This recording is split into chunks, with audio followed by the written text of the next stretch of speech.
Hello friends, welcome to Nimbus IS Chandigarh. So now we are going to start with Species in News Part 9 and today we will cover Namdapa flying squirrel and Rhinoceros. तो ये जो flying squirrel है basically ये उड़ती नहीं है, glide करती है।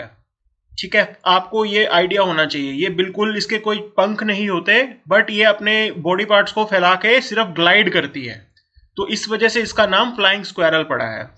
अब ये नामडापा फ्लाइंग स्क्वेरल जो है इसका IUCN स्टेटस क्रिटिकली एंडेंजर्ड है।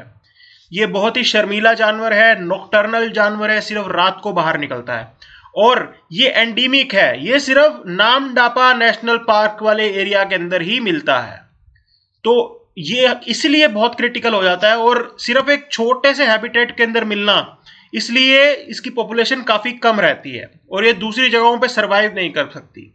तो ये आपको मालूम होना चाहिए।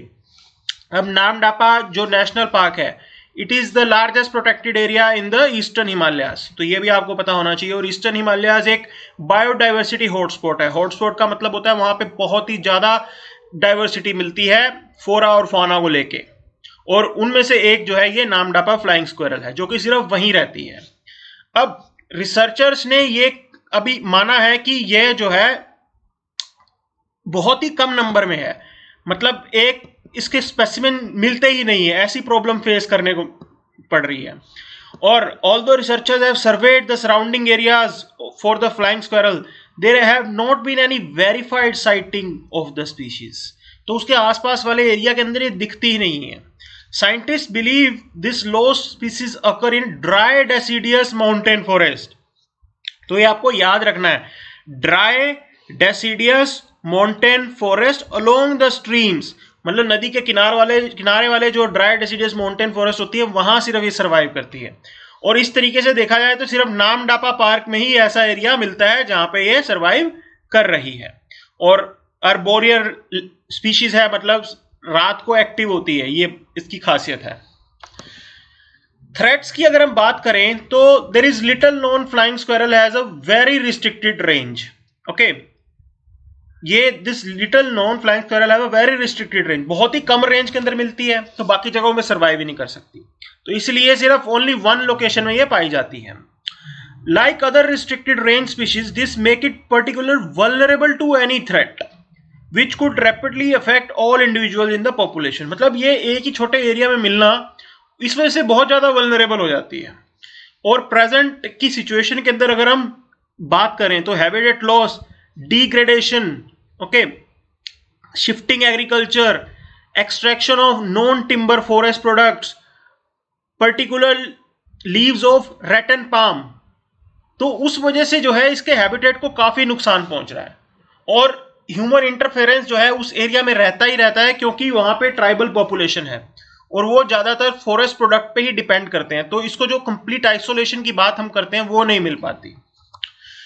तो इसके कंजर्वेशन के लिए हमें क्या करना है? देखो, एक तो ऑलरेडी ये नामडापा नेशनल पार्क में इनको प्रोटेक्शन मिली है, ठीक है, लेकिन बात ये कहते हैं कि despite the protection of this large area it is still affected by human activities.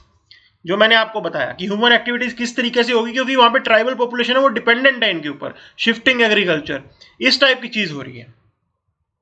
और नामडापा वैसे तो बहुत ही प्रोटेक्टेड एरिया है, क्योंकि उसके साथ साथ वहां पे टाइगर, एलिफेंट और भी थ्रेटन्ड स्पीसीज जो हैं जो वहां रहती हैं, उन सबको प्रोटेक्शन मिल रही है वहां पे।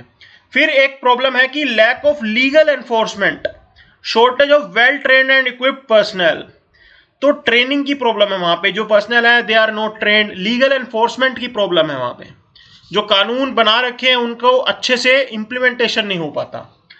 फिर ये मैंने आपको बता दिया कि लोकल जो लोग हैं उनकी डिपेंडेंस है फॉरेस्ट के ऊपर, तो अगर कुछ हमें करना भी है तो भी लोकल लोगों को साथ लेके ही हमें कुछ करना होगा।